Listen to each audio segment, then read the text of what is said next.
big shout out to all of our subscribers. Thank you. Because of you, this show just keeps on going.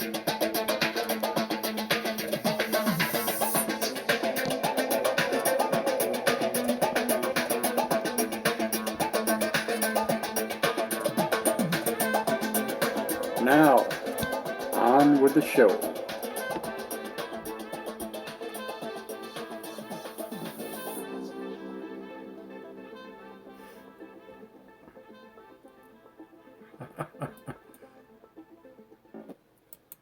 Well, hello everyone, and welcome back to Closer Encounters.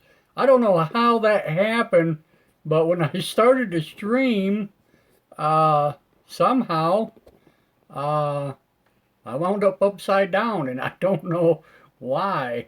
So I'm trying to fix that here as we speak. So give me just a moment here to lock everything down in place, and we'll be good to go.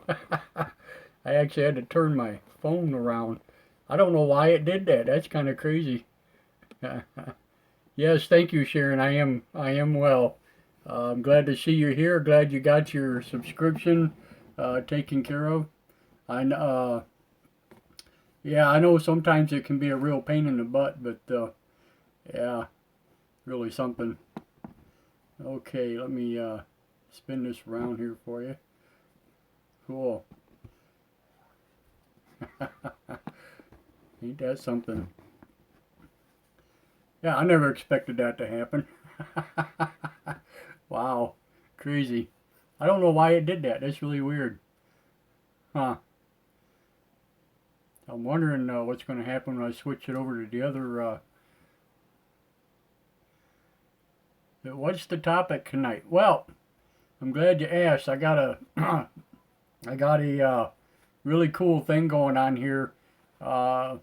We talked about some of this back last July, I think it was, somewhere around there, about the disclosure and the UFO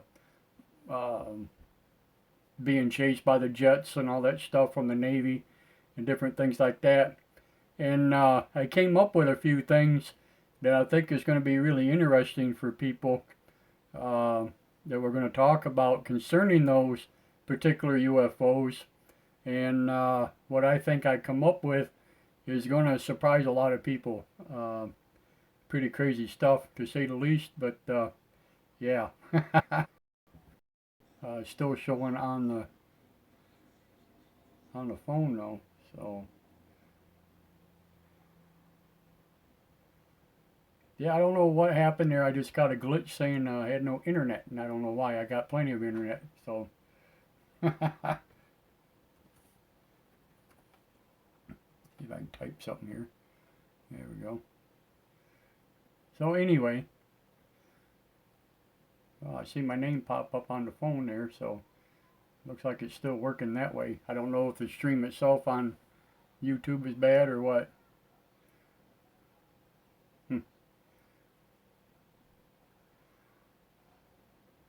Oh, we'll wait and see here. I see one more popped in. Back to 0. Glitches, glitches, glitches. There we go. I see one popped in. Is that you, Sharon?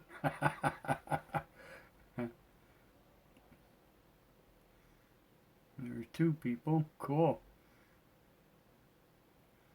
Good deal.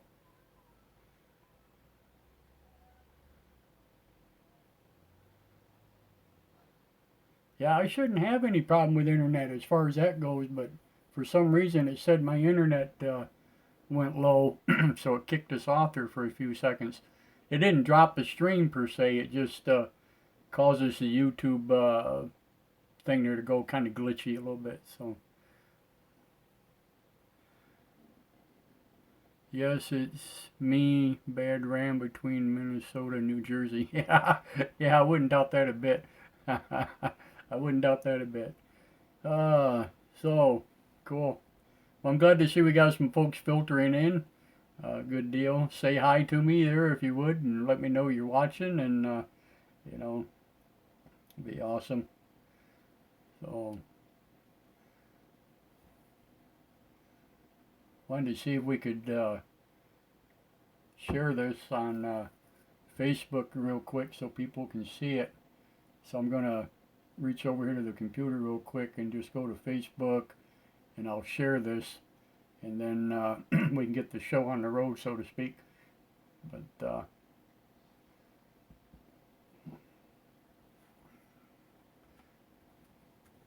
we are live. Okay. I'm going to post that to Facebook, and that's all it takes. Done. Cool. Alrighty then. Hello, Gail. How are you, dear? I'm glad to see you made it. Yeah, Sharon and I were talking here the past couple of days. She said she wasn't getting notifications about the subscription and stuff. And just make sure that, when you do subscribe, that you hit the little bell deal there, and you'll get instant notifications, if you have them on, of course, or whatever. Sharon seems to think she may have had the wrong link that she hooked up to or something. I'm not sure what happened there, but we got her now, and she's on with us. So, yeah, it's great. I'm glad to see you guys. Good deal. Awesome. Yeah, I got a few things I want to share with you guys tonight. I know I haven't been on in over a week. I promised you I'd be on like last Tuesday, and I haven't been feeling well, past week. And finally yesterday I got to feeling a little bit better and stuff, and I'm like, you know what, I got to get a show done. So I figured tonight would be a good night to do it. I know we got, if you're paying attention to politics, we got the State of the Union address tonight with Donald Trump. But we'll be done before that happens, so nobody will miss it if they want to catch it. So, but yeah, crazy stuff in our politician world going on. So, yes, I was watching Times 22 report. Yeah, yeah. I gather my stuff here from Fox. I don't care for CNN and stuff anymore because they're so one-sided, so biased. It's unbelievable. And you find out. Now I've been watching this whole thing since day one, since it started, and you really know who's biased and who isn't on that. But I'm not going to get into it because I'm not a real thing about politics. So yeah. Yeah, you got that right. That's for sure. Congress is stale. Yeah, absolutely. So, yeah. Hopefully it'll change. We'll see what happens. But, yeah. So, anyway, first thing I want to say to folks, um, greetings from Colorado. Well, hello, Deborah. How are you? Colorado. Cool. Glad to have you. Glad to have you. I'm glad to see you with us. First thing I want to share with you guys tonight, I have something I want to say real quick. Not that I'm trying to be a butthead or anything like that, but we had a posting there that I posted in the Ancient Alien group page, and it was about, I'm trying to think now how it went, but well, it doesn't really matter. I mean, I've had several posts in there. But anyway, what happened was I got a couple of people in there that started arguing, with other folks and stuff on their comments and different other things. And, it's just an unnecessary thing to be done. Everybody's entitled to their own opinion. And, I just try to express to people, don't do it, especially on one of my posts. If I put something up you can pretty much take it to the bank. I'm not one of these guys that go out and just throw things together and put them on there just for clicks. You know, it doesn't, I don't work that way. And anybody that knows me and knows our show and stuff like that knows better. Uh, so, you know, just be careful with your commenting and different things like that. And, you know, I hope we all can get along on this endeavor, you know, that we're on. But I just wanted to say that, um, and you know, like I said, just be nice to people, you know, and whatever. I hate booting people out of the rooms, and I hate deleting your comments and stuff. But you know, sometimes it gets to that point where you know, you don't have much of a choice. So sad but true. But you know, try to keep it you know, on an even keel if we can. Okay, that's all I'm asking. You know, you don't have to go too crazy. So anyway, uh, we'll start in on this ordeal. Now, what I got going here, if you remember back, well, it's been quite a while now, probably 6, 7 months ago, maybe even longer. I did a show, and it was about uh, mainly about the X7 or the X-37B craft that the U.S. has. That, you know, it's flown in low orbit, uh, and it's basically a satellite type. Um, well, it's let me say this again. It's a low Earth orbit craft that we built. It looks a lot like the old Challenger uh, and Discovery and stuff like that. You know, aircraft, and it's a lot smaller payload and whatever. And we found out that you know, this thing is it's sent up into outer space, and it's supposed to dock with satellites and different things like that. At least that's what people have claimed. That's what it's built for. You know, so it repairs you know, different satellites and stuff. And then I also showed you the space fence that's in 3 different states, and how the U.S. Air Force and stuff was monitoring these other satellites and stuff. And we were putting two and two together, figuring out that this X-37 was probably one of these deals where it would shoot down other satellites and stuff like that in the sky and whatnot. And so I brought all that to you in the video, and you can always go back and watch that. I think it was Watch Party 4 or something of that nature. But I can always repost that for you if you want to rewatch it. Now, after all of this talk, if you remember back a couple of years ago when this disclosure movement started coming out, and the History Channel and that had a news show on, and it had you know, a couple of the Navy pilots that came on and talked about these UFOs that they chased and had videotaped and stuff like that, okay? And I got to thinking about this the other day, and I'm like, you know, there's something mighty strange about all of this, you know, stuff, you know, especially with those videos. And I got kind of putting two and two together. And like I said, I did show you, you know, the X-37B and stuff like that. And I'm thinking to myself, I'm wondering just how close that this X-37 or some related vehicle would be to this UFO that they had chased with the jets and stuff, okay? And it's very interesting on what I come up with. You're gonna really like this, okay? So what I'm gonna do is I'm gonna show you that one video that I did show you before about the X-37, and then I got a couple other things I want to show you. So Sharon says hit cameras UFO. Yeah. I'll show you this quick video, and this is only like 6 minutes long or something like that. And then I have a few other items I want to show you, and we'll discuss this. But I think what you're going to see is going to really open your eyes up a little bit about some things. So let's, I'll cue this up here real quick, and then I'll spin this right around for you.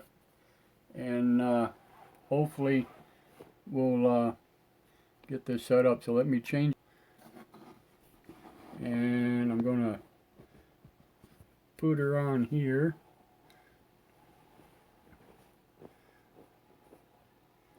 Providing I won't knock anything over.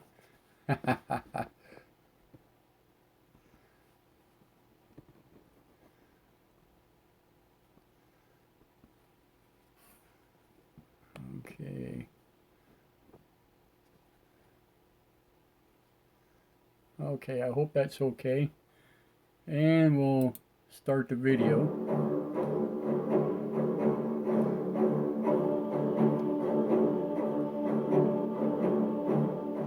The U.S. Air Force will be launching its mysterious X-37 from a Falcon 9 rocket on September 7th. The launch is no secret. What is secret is what it will be doing up there in space.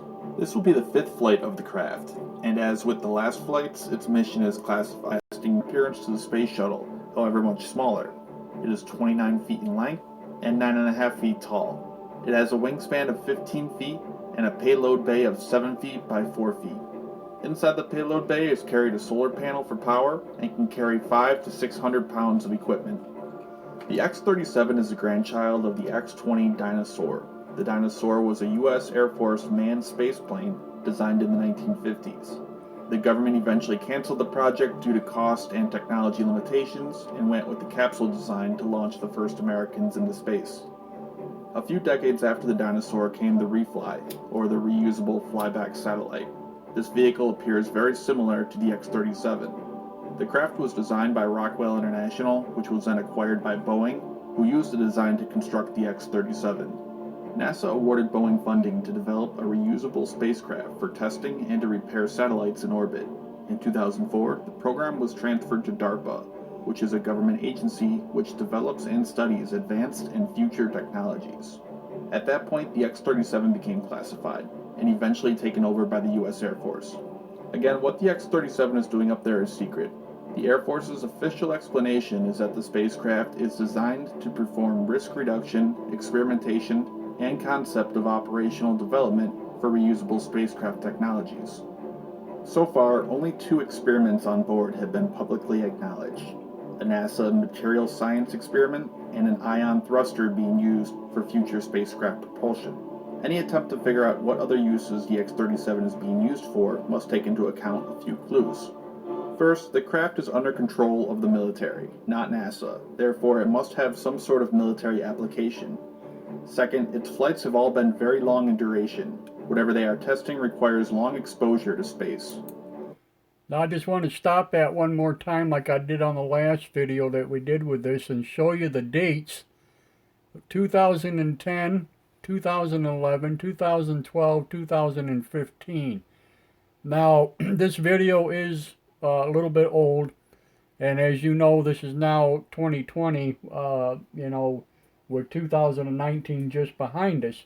Now their last flight that was just brought back spent like, I'm going to say like 3 years.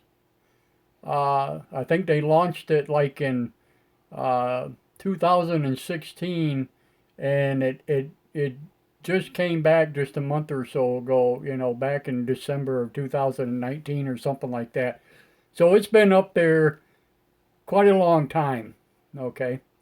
So I just wanted to point that out.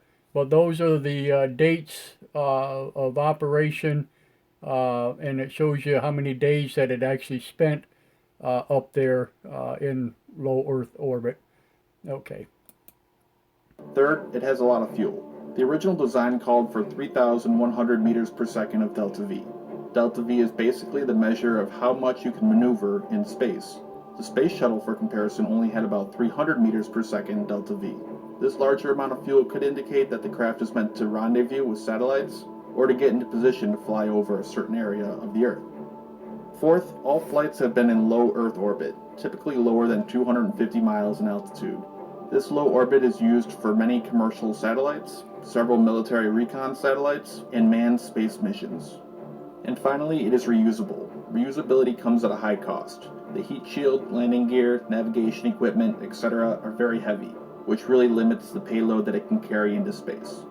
The spacecraft in total weighs 11,000 pounds, while its payload is only about 500 pounds, so whatever is being launched in its payload bay must be very important to not only bring back, but also to have the spaceplane be able to be used again. With these in mind, there are several guesses as to the X-37B's purpose. The X-20 Dinosaur was originally considered to be used as a bomber, with a crew of 3 on board that would launch into orbit armed with several nuclear bombs.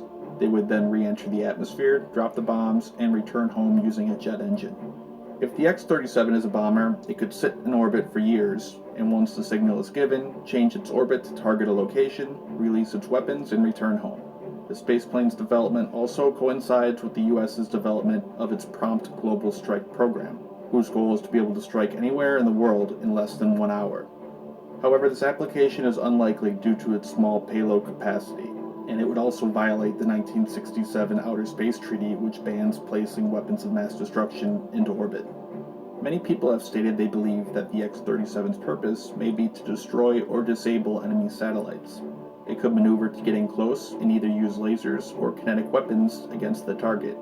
It makes sense that some people would think this, as the X-37's original purpose was to rendezvous with satellites and repair them. However, despite having a large amount of fuel for maneuvering, it still does not have enough to make this likely. Also, the military wouldn't need a reusable spacecraft for this. It makes much more sense to have a dedicated spacecraft weighing all 11,000 pounds with more fuel to complete the task than it does to only have 500 pounds worth of gear that could fit in the back of the spaceplane. The X-37 may be being used for reconnaissance. The craft would carry an array of cameras and sensors to spy on an enemy nation. Its extra fuel could be used to change its orbit to get into position to fly over a target. This could prove beneficial compared to conventional recon satellites that fly in very predictable orbits, and an enemy can simply hide any sensitive material when one passes overhead. Typically, recon satellites have been very large and bulky. However, companies like Planet Labs have developed their Dove CubeSats that are less than 1 foot in length and only 4 inches wide and in width. These I wanted to stop right there just for a second in case you missed that. Those satellites right there are only 1 foot long. 1 foot long. And they are capable of zooming in on you from low Earth orbit and taking a picture of you. And they're only 1 foot. That's 12 inches. That's all they are. Unbelievable. small satellites can produce relatively high-resolution images of the Earth for their size. And finally, the last and least exciting is that the X-37B is simply being used for research. After all, this is what the US government has been claiming all along. The craft could carry various experiments on board to see how it reacts to long-term exposure in outer space. Testing could include new armor and shields to protect against micrometeorites, the effects of long-duration spaceflight on various systems, and testing out future methods of spacecraft propulsion. The infamous EM drive, which seems to defy the laws of physics, has been rumored to be being tested on the craft. Okay, I want to stop it right here one more time. This is what they call an EM drive, electric magnetic pulse uh, engine. And basically, what it works on is microwave uh, waves. It's a microwave wave that comes in and it bounces around in here and it shoots out the back, or actually, I'm not sure which way it goes now. I believe it's this way uh, from left to right. And because it would be uh, this type of device, there would be no flame or anything like that. So basically, you wouldn't see any kind of propulsion coming out of the back of it. All right, this is an EM drive, and they've been working on this for many, many years. And they just now have a brand new paper out on it, uh, done by some German guys, I believe it was, or maybe Chinese. I know there was a couple of companies working on it. But according to uh, what I can gather so far, it has not been used in any applicable deal. But as he just stated, some people claim, and I'll replay this real quick, some people claim that they have been testing it and using it. And you can listen to this one more time here. I'll back this up and we'll... EM drive, which seems to defy the laws of physics, has been rumored to be being tested on the craft. This operation seems to be the most likely use of the X-37, considering all the information available. However, only time will tell what benefit the spaceplane will bring to the U.S. Air Force.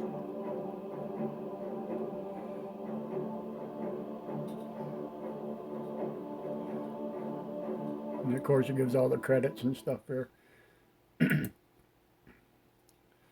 Okay. What? You haven't played World of Warships yet? I don't know why it did that. So anyway, that is the X-37. Okay. Now, quick question for you, and I wanted to back this up here, if I can. Let me see if I can do this. No, it's not going to let me. Okay. Let me go back into my bookmarks. And hit my web. Look at all this information I got here. Ain't that something? And this is all about different, UFOs, different things like that. Okay, let's see here.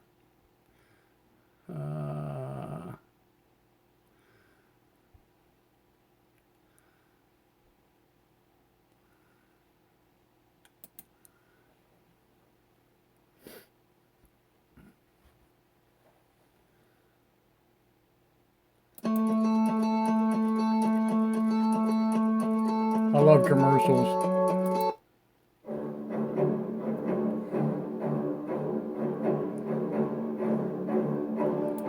Okay, I wanted to bring it up here. I wanted to show you a couple of pictures here. Called for 3,100.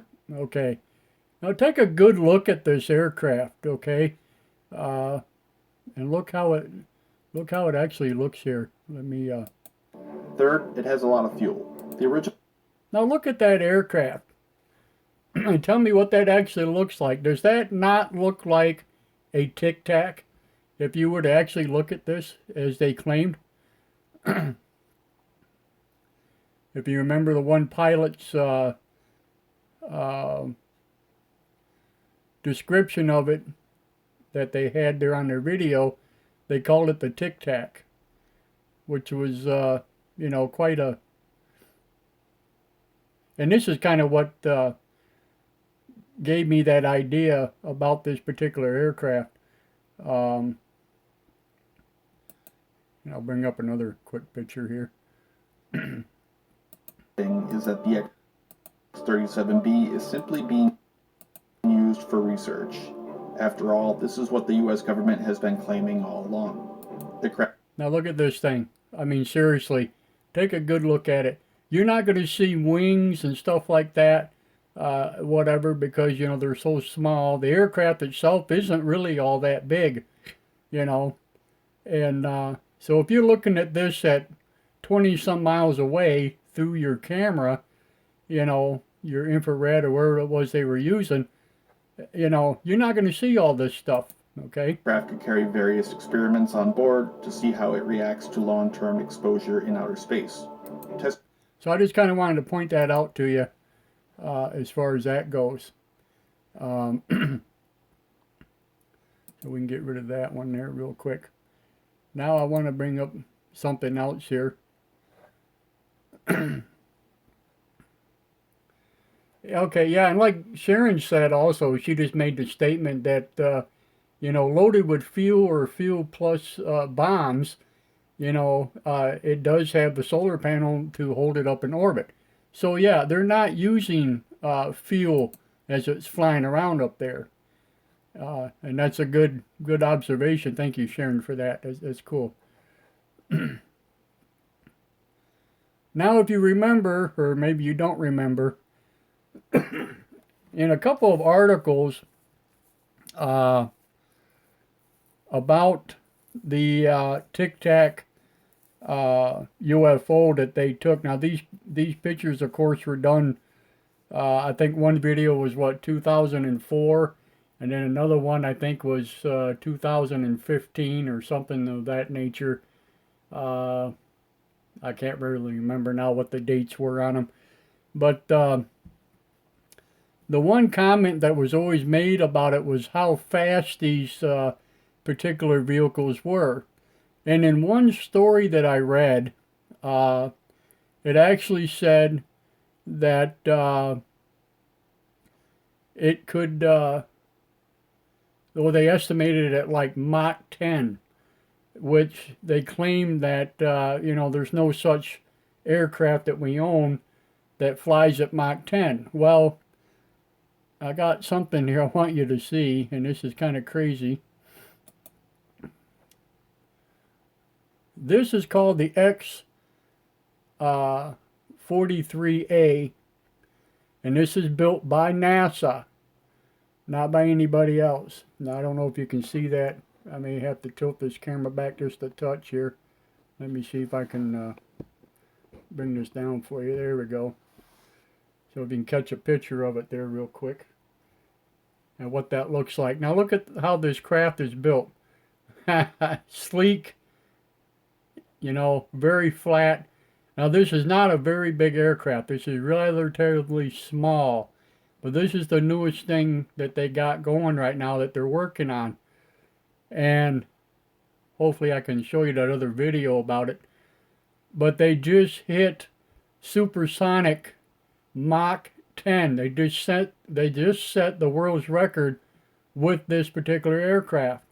And you can see right here it says it's a hypersonic scramjet powered research aircraft designed to fly at speeds up to Mach 10. Okay? Crazy stuff. Now you wonder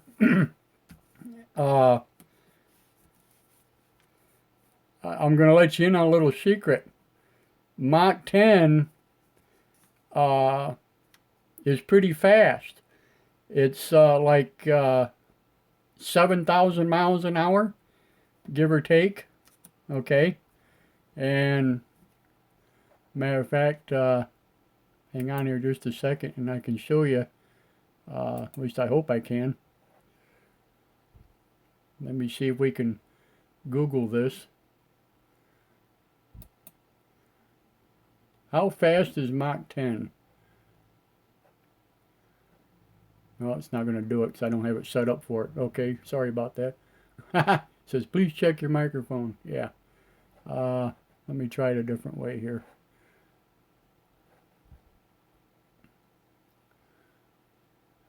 Let's see here. I don't know.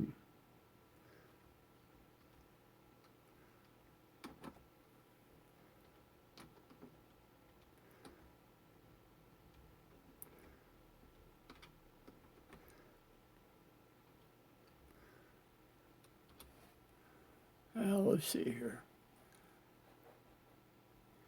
Ah.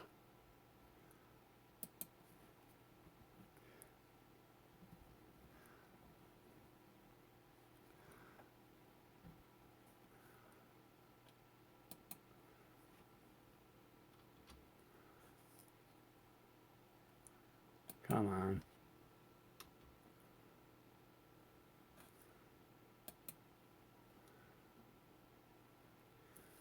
Well, that's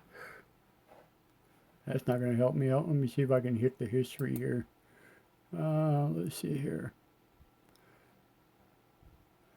Oh, that's Mach 22.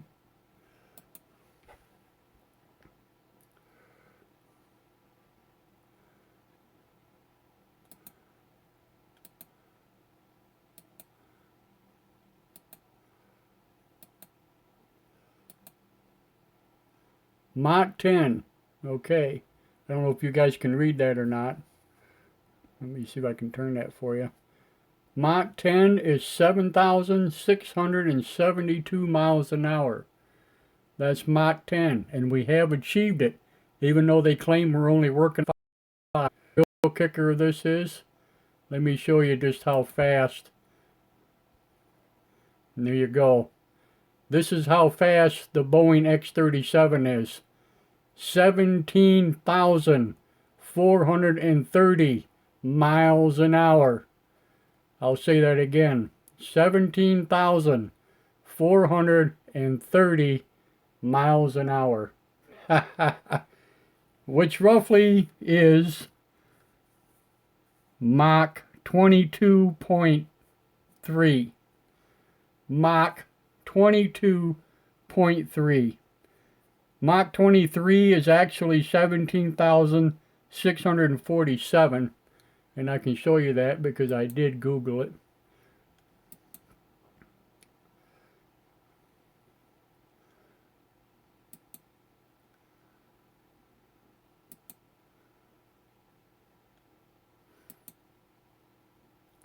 Mach 23, 17,647.2 miles an hour. That is Mach 23. Unbelievable. So if the X-37 can travel at 17,430, that's roughly 22 Mach. Oh, just over 22 Mach. So you tell me, how fast is this thing going, okay?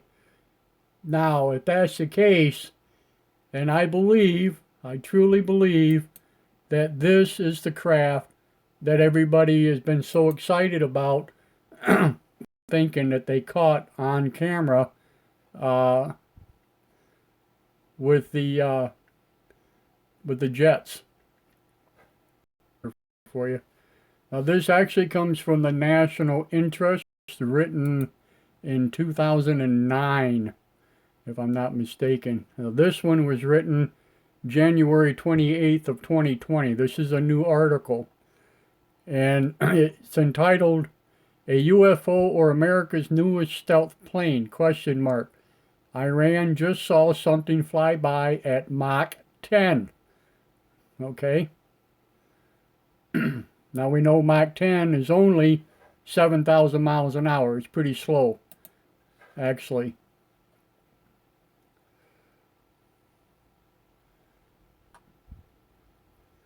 Okay, and it says key point. It's unlikely that the new UAV is capable of Mach 10 hypersonic flight.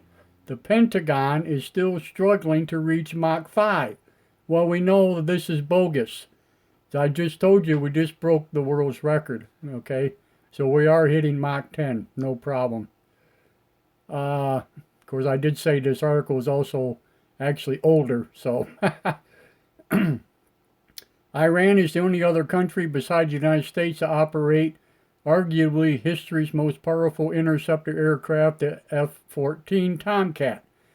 And the Islamic Republic has worked the twin-engine swing-wing fighters very hard. And it goes on to tell you how the F-14 played a major role in Iran's war with Iraq from 1980 to 88. Pilots were the only ones to successfully employ the F-14's long-range heavyweight AIM-54 missiles to shoot down enemy planes. And it also told us, that the Americans retired the F-14 back in 2006. But around 40 of them, of the Iranians' Tomcats still remain active. And their main role is to defend Iran and their nuclear sites. And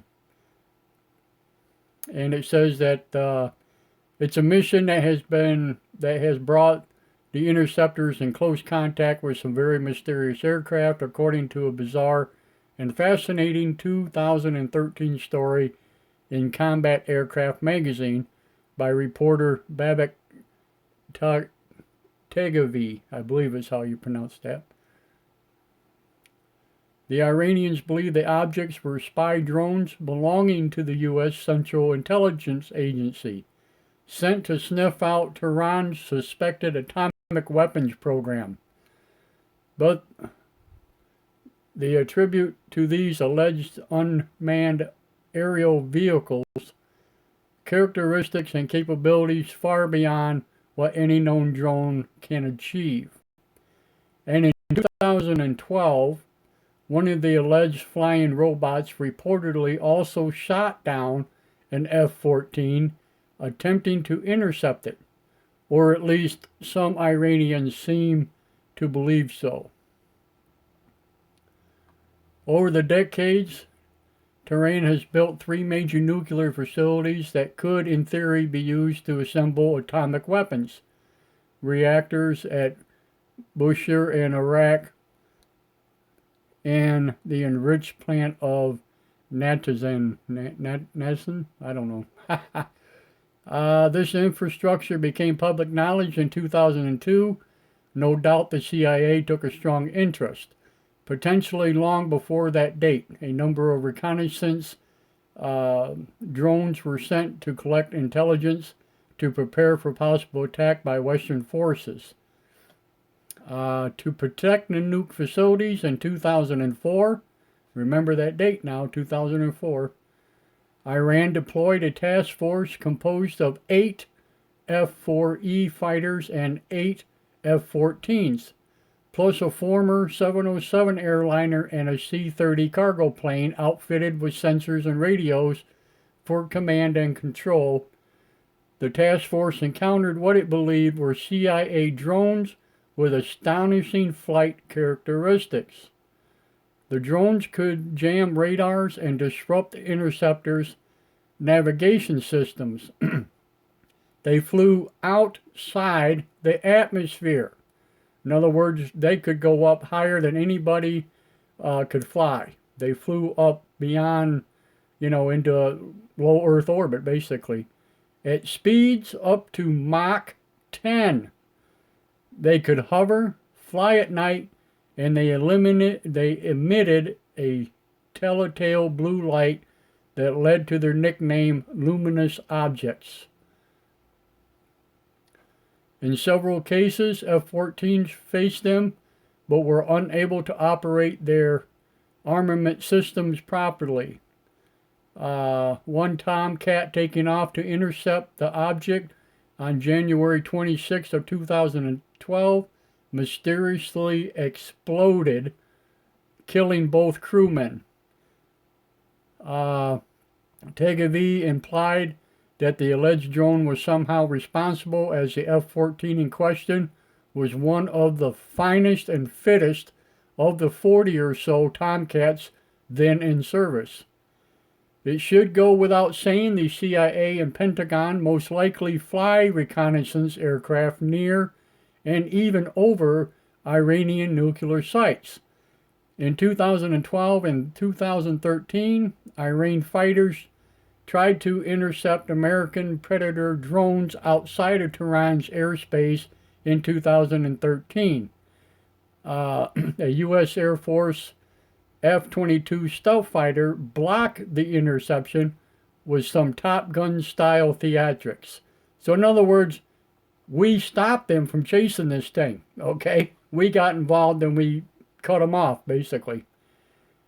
In 2009, the Air Force coped with the existence of new previous secret drone operation in conjunction with the intelligence agency.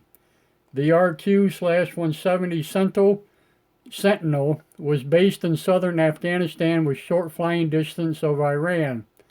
In December 2011, the Sentinel crashed on the Afghanistan-Iranian border and was captured by the Iranian troops.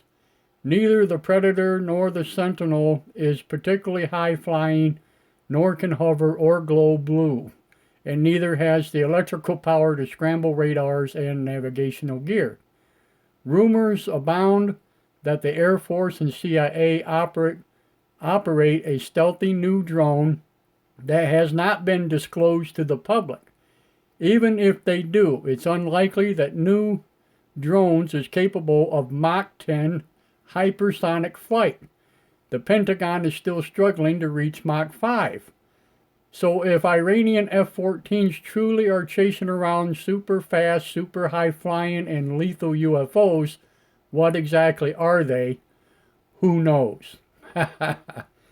The original post was written in 2019.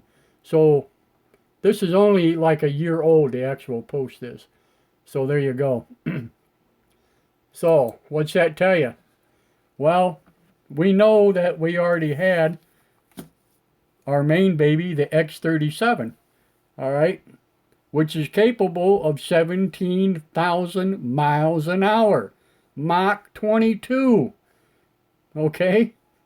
And we know that the X-43 just blasted the Mach 10 record. So we already have an aircraft that does over 10 Mach, and they're not even telling us about it, okay?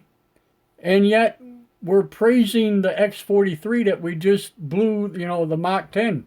So, yeah, it doesn't make sense, you know. They're not telling us the whole story here.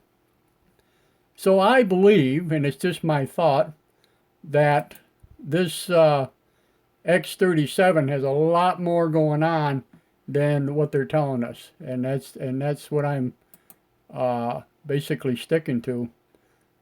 That those aircraft, or those UFOs, basically, that they spotted, the Navy did, and chased and has videotaped and all that stuff, is actually the X-37 during one of its test missions or something of that nature, and that's exactly what I think it is.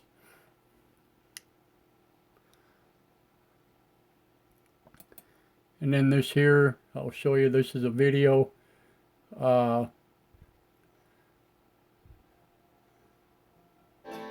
Make 2020 a year to remember. Chase.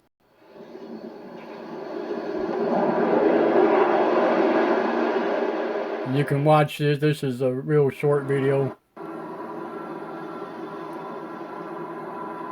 Now take a look underneath, if you can see my mouse here, right here on the left side, this wing. You see I'm circling it here. This is actually the X-43 right there. That's the aircraft. Right there. Now this is actually, I don't want to talk over this. You can see it right there. This little piece right here in the very front that I'm circling, this whole thing right here is like one big long missile. And then this piece here actually separates. So this is like a small drone, you know, give or take. It's a little bit smaller than the X-37. And this has a whole entirely different style engine in it. This has a supersonic or a hypersonic engine in it, which doesn't use fuel as we know it. Totally different. And you don't see any kind of, well, once you'll understand what I'm talking about, but it's just one crazy piece of equipment. But this is Mach 10. This thing here flies at Mach 10. And this video is actually going to show you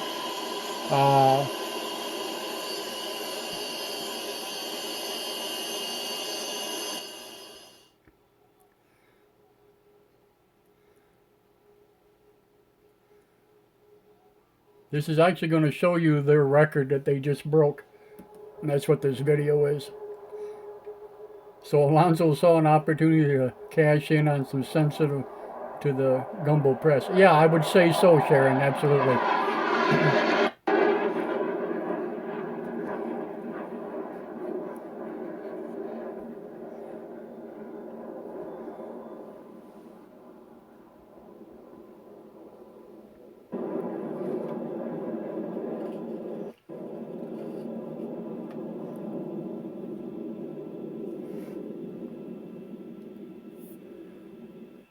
RV, this is NASA 2. You are go for internal power and bit on your mark. Actuator bit on my mark. 3, 2, 1, mark. I shall get bit. Okay, I want to stop this just for a second and show you this black part right here. That is actually the jet itself. The white part behind it is kind of like a booster rocket that gets it going, and then once it separates, this is the only aircraft right here is this black part. Okay, just so you understand that.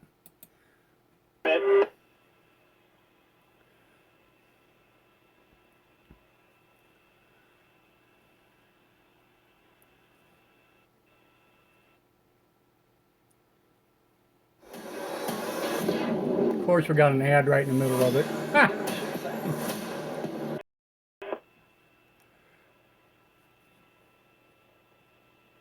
Gun sweep now. That's the booster rocket that you're looking at. The aircraft is way up front up here. Way up there is the aircraft. That's a Attention all stations, we'll be at L-1 on my mark. 4, 3, 2, 1, mark. 1 minute. T-minus 1 minute, T-minus 1 minute. 008, you've got arm switch and light. System is armed, I have the lights. NASA 2, systems has navigate. NASA 2, this is LVS. LV is on condition. Fin sweep is nominal. We are go for launch.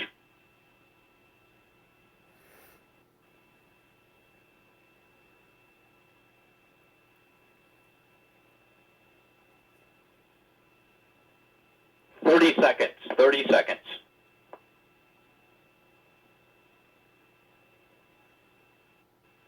And all stations, we are a go for launch at this time.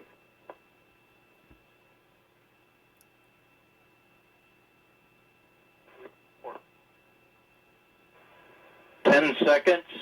Launch on my mark. Roger. 5, 4, 3, 2, 1. Launch. Sequencer reset. It launched. Ignition. Ignition. Ignition. Guidance on. We are supersonic. Supersonic. supersonic already. Look at that. Attitudes remain nominal.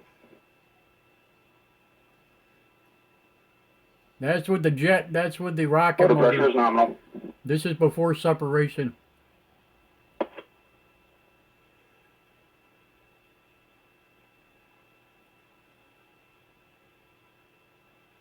Attitude is nominal.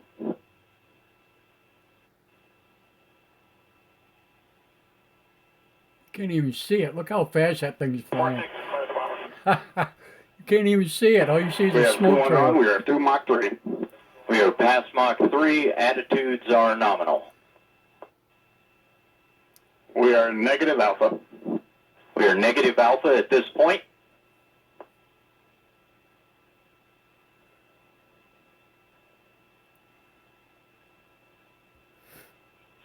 Attitude is nominal. Attitude is nominal.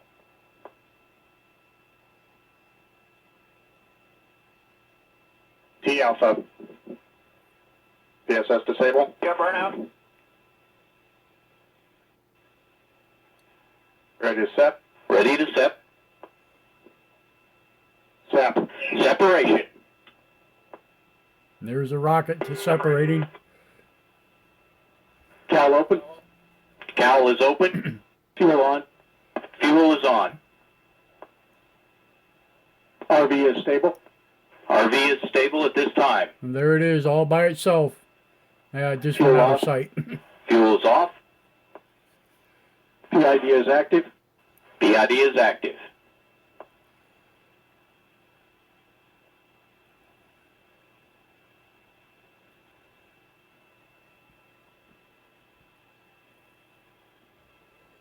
PID is complete and Cal is closed. PID complete. Cowl closed.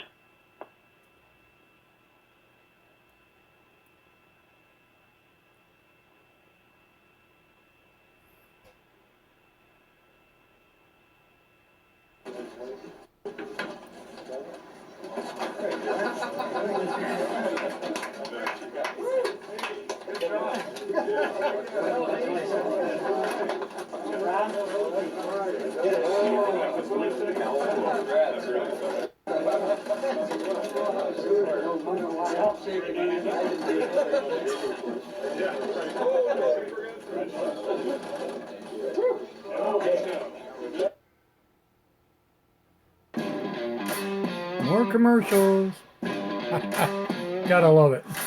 Let's skip them ads.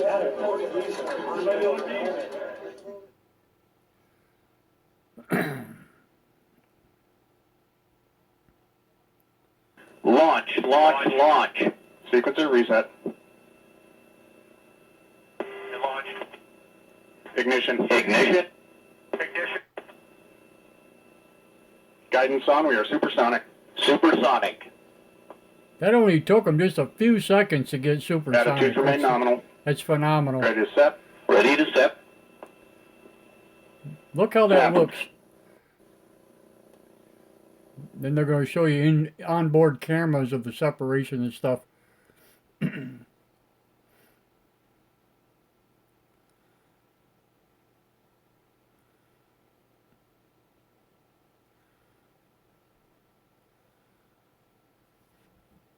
First ever Mach 10 scram flight.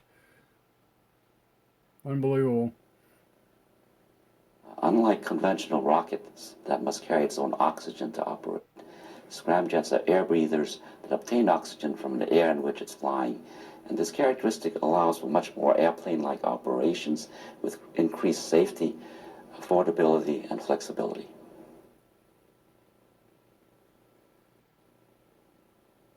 Flying at Mach 10 involves several challenges.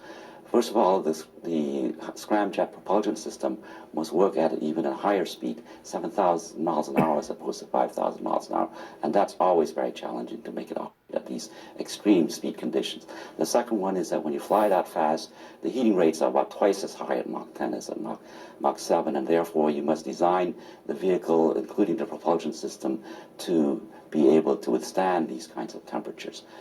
So those are two major challenges, and the data that we'll be obtaining will be very valuable in addressing those kinds of challenges that such a vehicle would have to handle.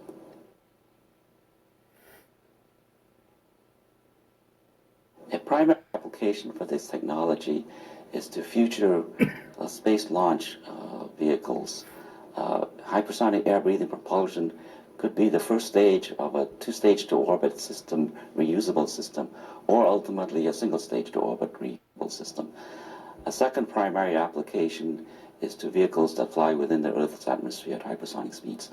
And the military application, particularly for missiles, could occur within the next 5 to 10 years. 5 to 10 years. Yeah, okay.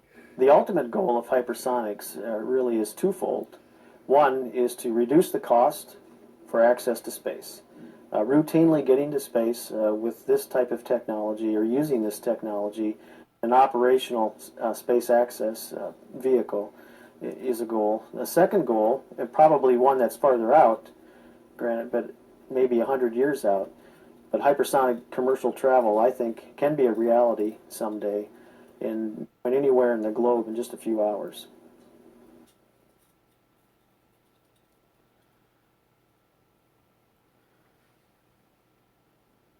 Okay, then it shows you the test flights in the simulators and all that stuff. But I'm going to jump ahead on this.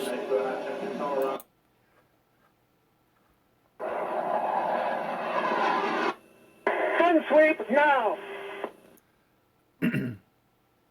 Yeah, of course you're going to See put that his bright brain full of activity? in a That's commercial. A healthy 18-year-old brain.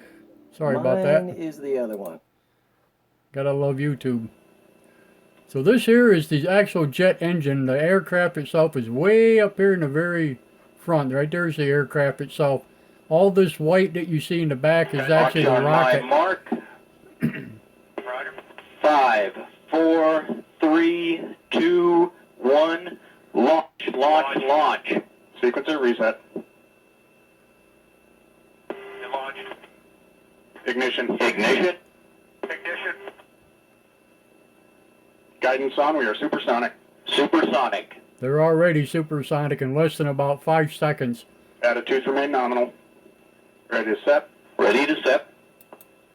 Now I want to stop this real quick and just show you, if you would remove this here trail, okay, just take that right out of the picture. Look how bright that white dot is right there, okay? Look how bright that is without this trail. All right, now this is still with the rocket attached, all right? But I just wanted to point out something to you real quick, that if you notice, if you take this trail away, doesn't that look a lot like the UFOs that they were seeing in their jets on their cameras without the trail? okay? Just think about that. That looks almost identical. Sap.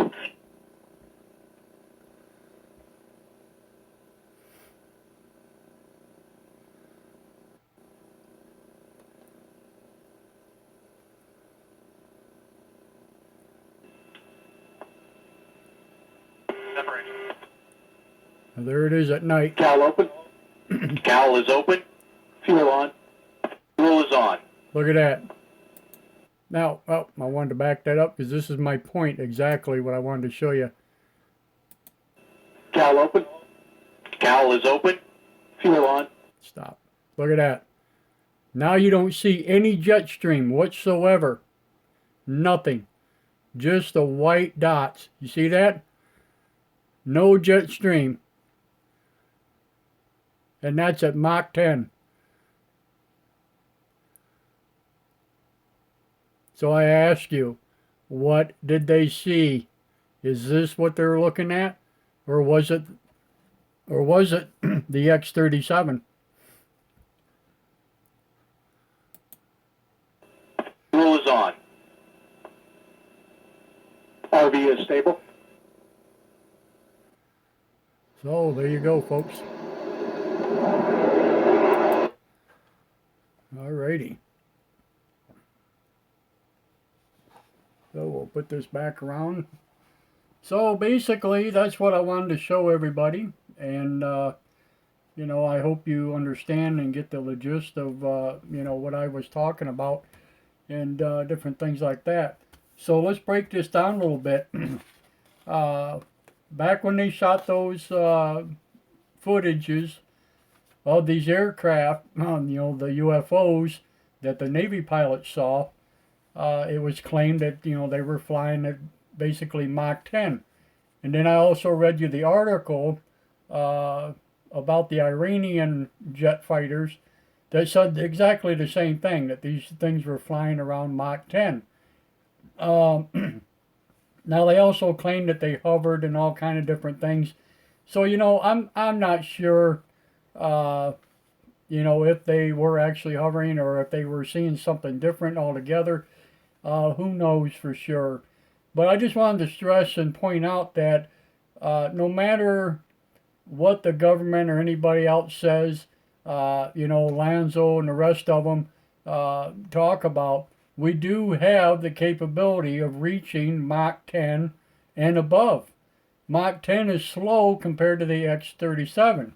Like I showed you, Mach 10 is only 7,000 miles an hour, okay? The X-37 flies at 17,000 plus. We're talking Mach 22. Double Mach 10, okay? That's unheard of. It's totally unheard of. And it's an unmanned craft, okay? So, you tell me, what the hell is going on here? So I just wanted to put that together for you today and show you that. You know, as you know, like I said, I do my research on this stuff and I try to figure things out a little bit at a time. Now, am I trying to contest UFOs? By no means. You know me. I believe in UFOs. I've witnessed them. You know, I've had my experiences and different things like that. I know they're real. But all I'm saying is what you are seeing on TV with all of this stuff, you know, with Lorenzo and the rest of them, and all this other footage and stuff like that, very well may be our own government's drones and different things that they've been testing and flying and doing whatever. And this is just one or a couple examples of what we do have that not many people know about, okay? So I have to do my research. I try to do it as thoroughly as I can to bring it forth and show you guys what exactly is going on. So there you go. People worry about disclosure and stuff like that. Well, with this kind of stuff going on, we're not going to get disclosure, folks. Not the way you want it, okay? And it's a sad state of affairs, but that's how it is. So, leave a comment down below for me. Let me know what you think. You know, am I onto something? Am I not onto something?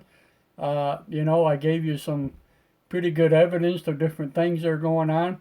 You know, I'm just kind of putting two and two together.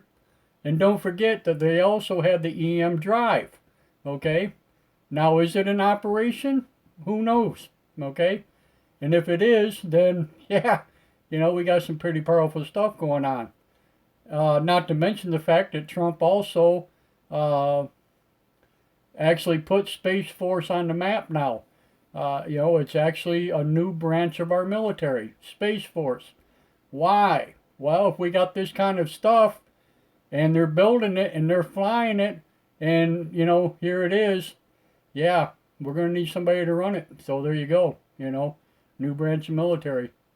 So there you go. And I think it all connects, you know, when you start looking at it, start to connect the dots a little bit here and there, you know, a little bit, you know, what you find out going behind the scenes and stuff like that. And I think this is what's happening. So I just wanted to bring that to your attention.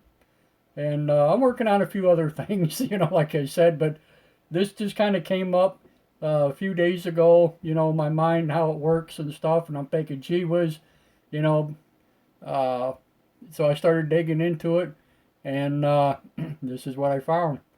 So, yeah, let me know. If you're new to the channel, please subscribe. You know, leave your comments. Don't forget to hit the bell on the side of the thing there so you can get notifications when we go live, or if there's any kind of comments or stuff like that. You know, that way you'll know what's going on and keep up to date. Please, you know, share this, pass it around. I will also post this particular video on Facebook so people can see it. I'll probably do a watch party with it, you know, whatever, later on. And, you know, that way we keep people updated and stuff like that. So I want to thank everybody for being here tonight and watching this and, you know, seeing what's going on. And I'll keep you up to date. Hopefully we'll do another show here the next couple of days, knock on wood, you know, if I'm still able. I hate saying, you know, I'll be here and then not be here, you know, I mean, that's how it is, but, you know, but I do want to thank everybody who's with us, and, you know, pass the word and let them know that we're here on YouTube now. We're no longer doing live feeds on Facebook and stuff like that. You know, who knows, you know, what's going to happen next, but, you know, so far so good. So thank you everybody for being with us, and you know, don't forget tonight is the State of the Union address coming up in about another hour or so, 9 o'clock I think for those people there on the East Coast. So it'll be 8 o'clock my time. So anyway, hello Omar. Oh, thank you. Yeah, you're very welcome, sir. Thank you. So yeah, you know, we'll keep you posted, and you know, like I said, please share this and let people know what you think, and, you know, let me know what you think. You know, write a comment for me. Give it a like if you would, you know, and we'll keep bringing it to you. So there you go. But in the meantime, thanks everybody. We love you, no doubt about it. If it wasn't for you, I wouldn't be here.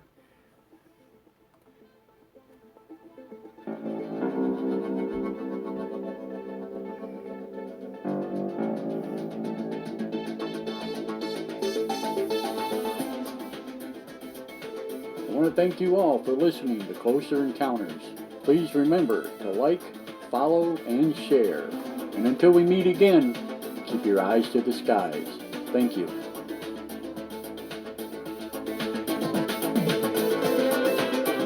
Peace out, everybody. Thank you.